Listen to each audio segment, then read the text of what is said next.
Hi food lovers, மீண்டும் உங்கள் அத்தனை பேரையும் லக்ஷ் போஜனாவிலே சந்திப்பதில் மகிழ்ச்சி. இன்றைக்கி என்னன்னு கேட்டிங்கன்னா, சேமியா வச்சு ஒரு பாயசம், சேமியா கீர். ஒரு அட்டகாசமான சேமியா பாயசம். வாங்க அது எப்படி செய்யலான்னு பார்க்கலாம்.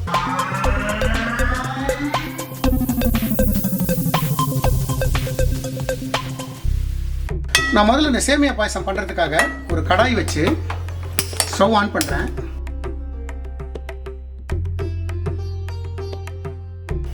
இதில் சின்னதாக ஒரு 2 டீஸ்பூன் நெய் சேர்க்குறேன். நெய் சுடட்டும். இப்போ இந்த நெய்யில் நான் முந்திரி பருப்பு சேர்க்குறேன். ஸ்லோ ஃப்ளேமில் இந்த முந்திரி பருப்பை நல்லா சவக்க வறுத்துருங்க.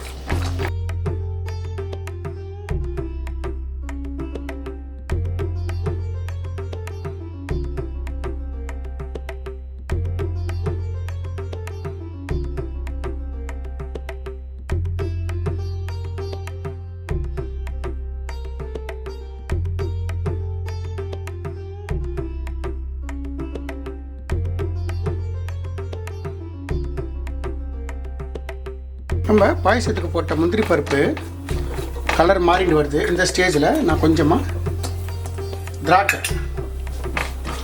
அதையும் இந்த சூட்லேயே நல்லா வறுத்துருங்க. இப்போ நம்மளோட முந்திரி பருப்பு திராட்சை நல்லா பொரிஞ்சிடுத்து. நான் இப்போ ஒரு கப்பில் எடுத்துறேன்.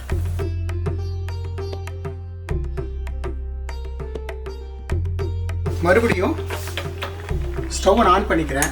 ஆன் பண்ணிவிட்டு நெய் சேர்த்துக்கிறேன். இந்த கரண்டியில் 2 கரண்டி நெய் சேர்த்துருக்கேன். ஸ்லைட்டாக சுடட்டும்.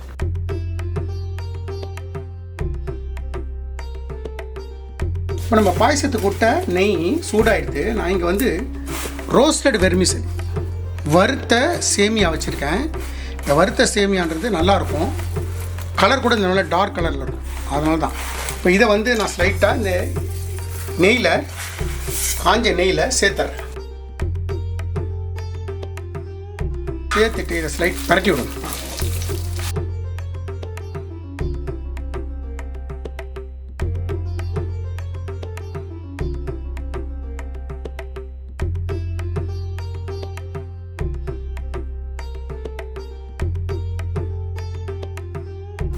இப்போ நல்லா நான் பாயில் பண்ண வாட்டர் வச்சுருக்கேன். அது ஒரு 2 கிலோ வேக வைக்கிறேன்.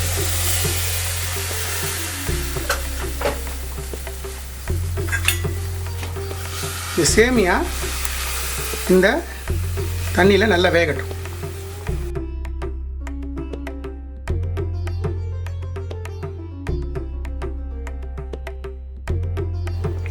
ஸ்டவ் இப்போ பெருசாகிது.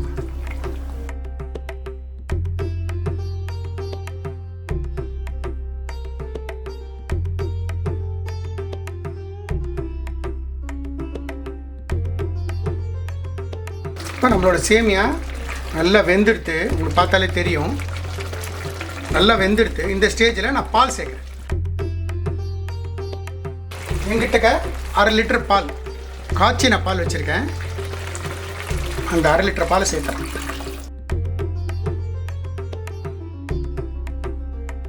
இப்போது இந்த பால்லேயே கொதிக்கட்டும்.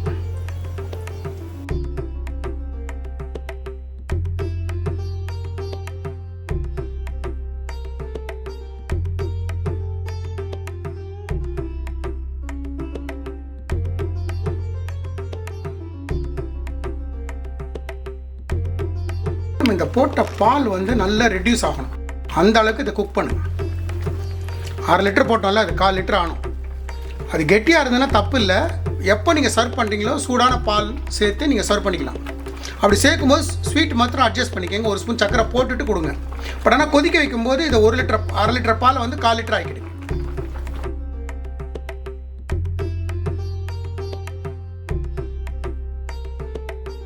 நான் இந்த ஸ்டேஜில் சாரப்பருப்பை வெந்நீரில் ஊற வச்சுருக்கேன். அதை இதில் சேர்த்துறேன்.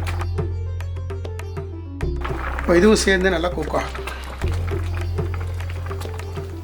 உங்களுக்கு பார்த்தீங்கனாலே தெரியும், நம்ம விட்ட பால் நல்லா இழுத்துண்டு எவ்வளோ கெட்டியாக வந்துடுது பாருங்கள். இப்பயே இன்னும் நான் சக்கரை போடலை. சக்கரை போட்டால் நீர்த்திடும். அதனால தான் நான் சக்கரை போடாமல் வெயிட் பண்ணிகிட்ருக்கேன். ஸோ இந்த ஸ்டேஜில் ஸ்டவ்வை ஸ்லோ பண்ணிவிட்டு நம்ம சக்கரை சேர்த்துடலாம். நான் சேமியா வந்து இந்த ஆழாக்கில் 2 ஆழாக்கு சேமியா எடுத்துருக்கேன். ஸோ இதுக்கு 4 ஆழாக்கு சக்கரை. 3 போடுவோம், தேவைப்பட்டு அப்புறம் சேர்த்துப்போம். ஃபஸ்ட்டு 3 போடுவோம், 1.5 சேர்க்குறேன் நான். ஏன்னா இது வந்து பால் வந்து நீங்கள் மறுபடியும் சொல்கிறேன், என்ன தான் நம்ம பண்ணாலும் அது இறுகிடும். நீங்கள் சர்வ் பண்ணும்போது பால் சேர்க்குறீங்களா, அப்போ வேணுன்னா ஒரு ஸ்பூன் சர்வ் பண்ணுறவங்களுக்கு போட்டு கொடுங்க. ஆனால் நம்ம 3 ஆழாக்கு சேர்த்துக்கிறேன். இப்போ நான்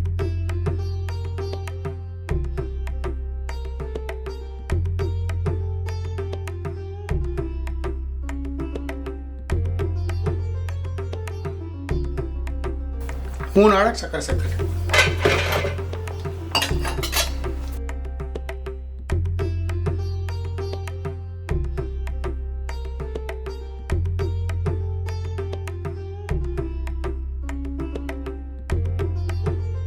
பார்த்தீங்களா, சக்கரை போட்ட உடனே மறுபடியும் தண்ணி எடுத்து பார்த்தீங்களா, சக்கரை நல்லா கரையிட்டோம்.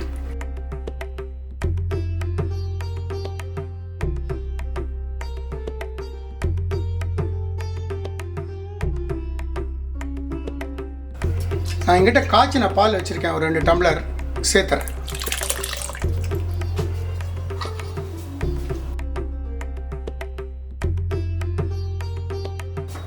இப்போ ஸ்டவ்வை பெருசாக்கிடுங்க.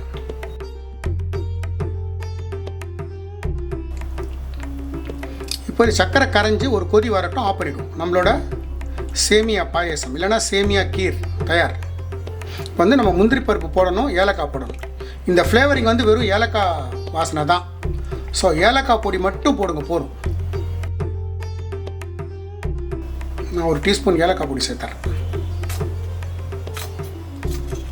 இன்னும் கூட கொஞ்சம் சேர்க்குறேன்.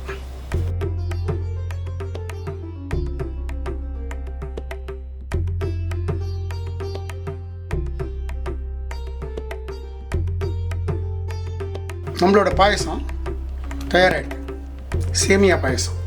ஸோ இப்போ என்ன பண்ணுறேன்னா, ஏற்கனவே வறுத்து வச்சுருக்கிற அந்த முந்திரி பருப்பும் திராட்சையும் இந்த ஸ்டேஜில் சேர்த்துறேன். கடைசியாக ஸ்டவ் ஆஃப் பண்ணிடு. ஸோ ஒரு அட்டகாசமான சேமியா பாயசம் தயார். இது வந்து பெருமாளுக்கு நைவேத்தியமாக வச்சுக்கலாம், இல்லை ஏதானும் டெசர்ட் சாப்பிட்ணும் அப்படின்னு ஒரு ஃபீலிங் இருக்கும்போது இதை ஹாட்டாகவும் சாப்பிட்லாம், சில்லாகவும் சாப்பிட்லாம். அதுதான் இருக்கிற அட்வான்டேஜ். ஸோ நம்மளோட சேமியா பாயசம், நம்ம பண்ண சேமியா பாயசம் இல்லைன்னா சேமியா கீர் தயார். இது வந்து கடவுளுக்கு வந்து நைவேத்தியமாகவும் நம்ம படைக்கலாம். அதே நேரத்தில் எதாவது டெசர்ட் சாப்பிடணும்னு ஆசைப்படும் போது இது மாதிரி செஞ்சு சாப்பிட்லாம். இது வந்து என்னென்னா ஹாட்டாகவும் சாப்பிட்லாம், கோல்டாகவும் சாப்பிட்லாம். ஸோ இதில் நான் ஒரே ஒரு டிப்பு சொல்லணும்னு ஆசைப்பட்றேன். அந்த நம்ம சேமியாவை தண்ணி போட்டு வேக வச்சோம்ல, நல்ல ஒரு 3/4 பதத்துக்கு 80% குக் ஆனதுக்கப்புறம் தான் பால் சேர்க்கணும். சேமியா வேகாமல் பால் சேர்த்திங்கன்னா வேகிறதுக்கு கஷ்டம், சம்டைம்ஸ் வேகாமையும் போயிடும். ஸோ அதனால் 80% அந்த சேமியா குக் ஆனதுக்கப்புறம் தான், வெந்நீரில் குக் ஆனதுக்கப்புறம் தான் பால் சேர்க்கணும். பால் பாதிக்கு பாதி ரெடியூஸ் ஆனதுக்கப்புறம் தான் சர்க்கரை சேர்க்கணும். முன்னாடியே சர்க்கரை சேர்த்திங்கன்னா பால் ரெடியூஸ் ஆகாது, நீர்த்திண்டே இருக்கும். ஸோ பால் ரெடியூஸ் ஆகணும், அதுக்கப்புறம் தான் ஸ்டேஜ் பை ஸ்டேஜாக பண்ணிகிட்டே போகணும். அப்போ தான் உங்களுக்கு எக்ஸலண்ட் ரிசல்ட் கிடைக்கும். நல்ல ரெசிபி. நான் எந்த மாதிரி இன்க்ரீடியன்ஸ் போட்டு செஞ்சோம் அதே மாதிரி செய்யுங்க. எனக்கு கிடைச்சா அதே எக்ஸலண்ட் ரிசல்ட் உங்களுக்கும் கிடைக்கும். இந்த வீடியோ பிடிச்சிருந்தால் லைக் அண்ட் ஷேர் பண்ணுங்கள், உங்கள் ஃபேமிலி அண்ட் ஃப்ரெண்ட்ஸ்க்கு வந்து ரெக்கமெண்ட் பண்ணுங்கள். மறக்காமல் நம்ம சேனல் வந்து சப்ஸ்கிரைப் பண்ணுங்கள். Lakshman signing off from Laksh Yojana.